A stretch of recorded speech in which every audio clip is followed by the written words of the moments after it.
if you demand ideological purity about everyone you want to talk to, you're going to have a very small group of friends. You can find. I'm not saying ideological by the purity. way, I'm just saying it's a not- basis for conversation. You can come at it different ways, but you have to agree that there's certain realities. Okay, but you know, there are certain realities. And what In they other would- words- like for example, they would say, and one of them is biological sex. So, you know, I was talking Biological sex. What do you mean? boys and girls, Oh, yeah. penises and vaginas, Yeah, X, and- X whatever. and Y chromosomes. Yeah, yeah. Okay. Well, that wasn't the left position for a long time, certainly not the far left. Now, you mentioned Epstein. I was having this discussion with somebody about Epstein like a month ago when it first hit. And, you know, we were talking about Trump and Epstein. And I said, you know, Trump is on, I don't know what he did with Epstein, but he's on tape saying he grabs pussies. That's on tape. Yeah. You know what his answer was? He said, okay, he's on tape doing that, but you want to talk about doing bad things to vaginas? And then he went into lots of facts and figures about transing kids who are younger than where they would do it anywhere else in the world based on self-diagnosis. So if you want to get on your high horse about who's crazy, it's going to be a fight. If you but you don't want to get into a question of whataboutism and that. We have to agree that it's not a good thing for a man to just grab a woman. we do. We have to agree on that. We have to agree on that. He wasn't saying that wasn't a good thing. He was just saying, what about this other thing? First of That's all, whataboutism. it's just as. We can say But it's that's not good either. But the point is we have to. But it's valid. And what he was saying. It doesn't justify like the first thing. Trump saying that. Bill, it doesn't justify the first thing. No one's saying it justifies it. Yeah. What are you saying? Where's your sense of nuance? What we're saying is what this person was saying, and it's a valid argument, was like, what Trump did, okay, conceded, wrong. But it didn't actually, that comment itself, if he did it, it was wrong. But is it actually worse than taking a child who perhaps shouldn't be having this kind of life-changing surgery? Kids are very confused. Should we really be this gung-ho? And again, we can have that discussion. We can talk about that. But that's not. It's not part of the discussion of this. They're two different things, and we can have both of those discussions. But we shouldn't conflate them and say because this no is one bad is saying that's okay. No one is saying that. I thought you were saying that. I'm not saying that. What are you You're saying? just missing the point. I'm missing the point. You are. As usual, right? Not as usual, but you are. There is a point to be made. People who write into the show back me up on this. No, we're not saying what Trump did was right. We're not saying it shouldn't be condemned. We're just saying if the subject is who's crazy about vaginas, the subject is vaginas and craziness is the issue. We think that what you're doing in this area is crazier and actually affects people more than him grabbing pussies. I'm going to say that may be true. That may be true. But that person isn't running for president. Right. And this, no, but I'm saying I didn't we're vote for talking Trump, about a Rob. man running for president that has that sensibility. It's just, okay. All right, I give up. It's disgusting. I said my piece. You either get it or you don't. So you want that guy to?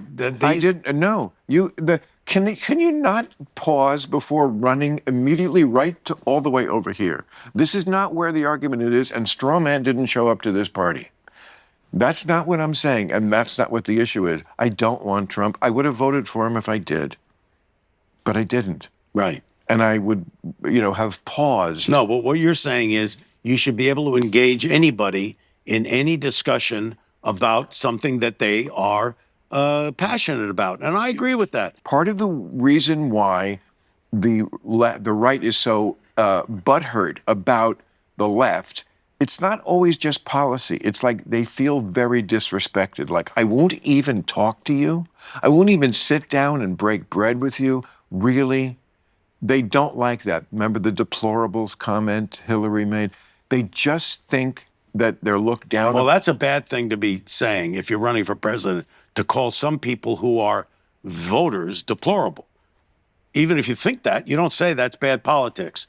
But Trump doesn't have that problem. He says whatever the hell he wants, and he doesn't worry about that. He doesn't worry about what he says about people. He's such an instinctive politician.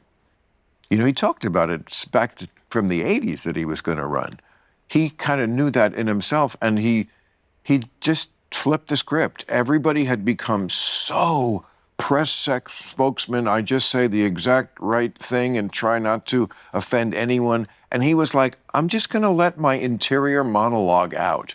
I don't know if he can help himself. No, I don't think he can. He just says, and this is what he really thinks. I mean, that's in many ways refreshing, even when it's awful. But it's also, listen, I made a movie with my wife called God and Country, which was all about Christian nationalism. I know, I saw it. And the idea was that, and we had a lot of very conservative Christians on the show talking about, what they feel was not only a danger to the country, but a danger to Christianity.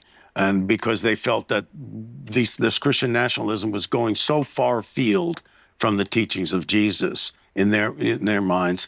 And the idea that, and this is something I remember back in 2004 when Bush was running for re-election and ran against Kerry. And I remember Karl Rove saying that we could win this election with just Christian evangelicals. If we get all of them, because they weren't getting them all to the polls.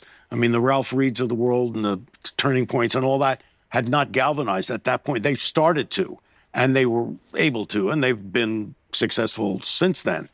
But this whole idea that Donald Trump is the guy that they think is the second coming or is sent by God to represent them, it can't be further from, I mean, if you read than the teachings of Jesus. It can't be further from it. Okay, but there's one word. And they love him. They love his dirty draws. There's one word that explains this. Which is? Cyrus. Well, yeah, of course, Cyrus. Yeah, Cyrus. I understand. Can you explain to the people who Cyrus is? No, you can explain it. Okay. It's in the Bible, and it's in it's the 45th chapter, and he was the 45th president. So, I mean, you can't argue with science. You do the math. Yeah. But Cyrus was a king of Persia, or he fought the Persians.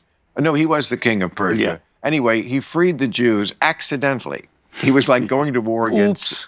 I didn't mean that. As a sideshow, it turned out very well for the Jews. That's who they think Trump is. He's a Cyrus figure. In other words, he's very flawed. He's flawed, he's faulty, but he's our guy.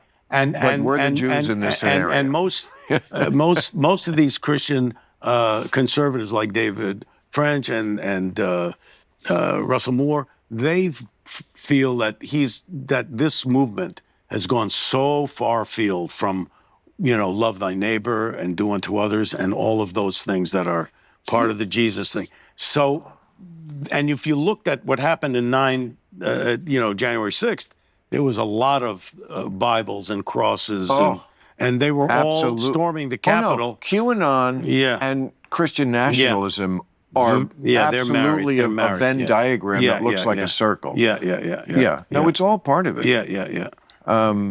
This is scary. That's scary, Bush, you mentioned Bush, he was a super duper Christian. Yeah, but he didn't push it on others. Exactly. I mean, I remember reading. There was a separation of church and state at one point. There was, and that's what I'm going to get to, or I want to ask you, because I do remember reading that like a sly dig during the Bush administration was misjit Bible study. Yeah. So they were full in on the Jesus seat. Yeah. But do you think, given what we now see in the Trump administration and things that are just so unprecedented, do you think we were too hard on George Bush? He was I wonder, and it's hard to remember because it was 20 years ago. To but, me, the but I biggest. was very hard on him, and I'm still not a huge fan. No, but it was a normal sort of Republican. Yeah, he was, and so was Reagan, and yeah, I understand that. Yeah. But to me, the big thing with Bush was going to war in Iraq.